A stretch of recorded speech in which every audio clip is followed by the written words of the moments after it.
Hi, I'm Arlene Lott, and you know those icing tips you have rolling around in your junk drawers at home? Today we're going to show you how to use them to make a beautiful cupcake bouquet. I've chosen this vessel, which has a lot of personality, and I want to make it stable, so I'm going to put some beans inside.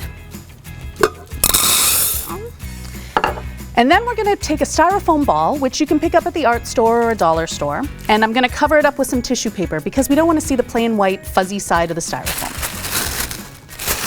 So simply wrapping it, pop it inside, give it a good squeeze to make sure it's snug.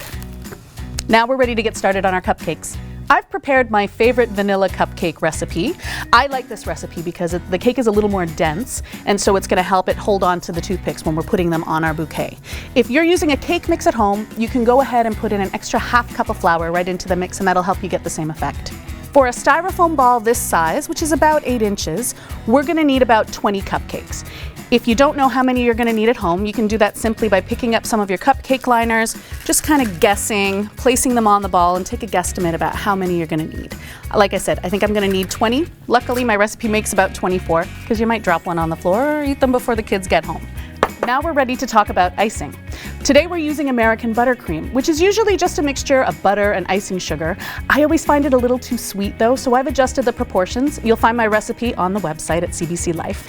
I like this frosting because it's a little more stable when you pipe it, and it'll set up firm when it's done. If you're using store-bought frosting at home, you can do that. Just add an extra half a cup of icing sugar to it, and that helps it get a little more thick and behave a little more like this. We're going to start by making our two-tone rose. I've got 2 colors of complementary pink frosting. I've put some in a freezer bag and I've cut the tip off. The reason we're doing this is to keep our 2 colors of frosting separate until we put them into the actual icing bag that we're going to use to frost our cupcakes. Keeps it from becoming a great big mushy mess. So I'm going to just take a little bit of this frosting, put it in here. You don't want to overfill it because that other bag is only so big. And we're going to squeeze out some of the air and cut the tip off with our scissors. And now we're ready to go. So I'm going to slide that in. We're going to make some room for the other color and slide that in beside it. Give it a little shake, and now we're ready to go. Now we're getting ready to make our roses. So I've got the large star point tip on my icing bag here, and that's great because it leaves lots of great little ridges, and it'll help us make our flower. We're just gonna swirl around, and you'll see you've got nice roses, just like that. I'm gonna make a few. Here we go, just circles, and that big star tip makes you look like a pro. So we're going to keep going, icing our cupcakes, and what's nice is with the 2 tones, we get a slight variation of color with each flower. It all looks a little natural and pretty. And every time you go around, give your bag a little twist so it's nice and tight, makes it easier to keep squeezing. And I'm going to just finish up making these. The next cupcake we're going to do is our yellow rose. For this, I'm using the rose tip. We're going to start by making a little blob in the middle. And then we're going to make a series of arches like little rainbows all the way around the outside. So get your icing bag nice and tight, and you're going to start by making a little arch. And down, up and down, and you're going to overlap about halfway onto the last petal that you made so that it all comes together like the beautiful petals of a flower. And with a little patience, you get all the way around, and you have yourself a beautiful rose. Just like that. So we're going to make a couple more. And what's nice with the American buttercream is that when it sets, you can put it in the fridge and it'll get nice and firm, and these petals will keep their shape.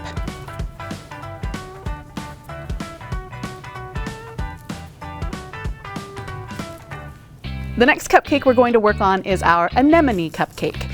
For this one, I'm using this squiggly tip, and you probably have that one in the drawer and you don't know what to do with it. So here, I'll show you. We're going to go around the outside of our cupcake, making little half hearts, little petals, and it makes these great little squiggles all the way around.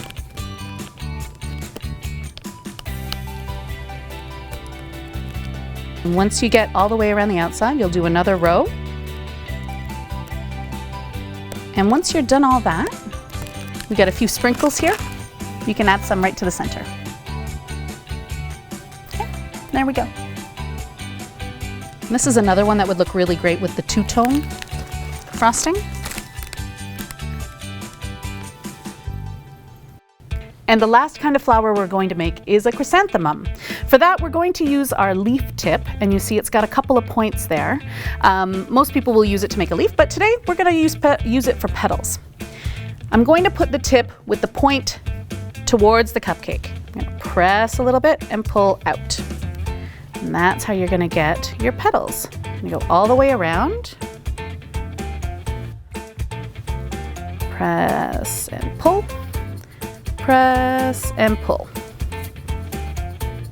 Couple of rows of those all the way around the cupcake, and you'll have a sweet little flower. If your icing starts to get too warm, you can take your icing bag and go put it in the freezer just for a couple minutes, and it will help your icing from drooping as you're going along. Now we're ready to start assembling our bouquet. So we've got our vase and our styrofoam ball. I'm going to take a couple of toothpicks and put them right in the top, just spaced a little bit apart. And that's going to help hold our cupcakes in place. Taking our rose, just going to slide that down on top. And there you go. It's that simple. Now we're going to just keep adding from our various designs all the way around, putting in a couple of toothpicks at a time. Getting them nice and close, snug, and you'll keep going until you have your whole styrofoam ball covered. And we want to use two because it's going to help us fight gravity on this so the cupcakes don't tear through and fall off. So it just slides right on there, and you'll go all the way around, adding a little flower every step of the way. And if you have a little space in between them, that's okay. We're going to come back and we're going to fill those in with some leaves in a little bit. You can make your cupcakes in advance and freeze them. You can even freeze them having iced them already, and then bring them out right when you're ready to build your bouquet.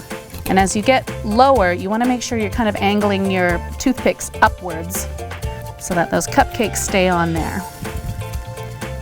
This takes a little time, but you get some pretty great results.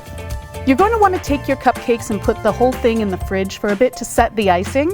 That way, when you're putting your leaves around, you're not going to disturb the designs that you spent all that time making. Now we're just going to finish off our bouquet by putting in some greens. I picked these up at the local flower shop, but if you have a nice little plant in the backyard, you can go snip off some leaves. We're just going to tuck them in, fill in the spaces,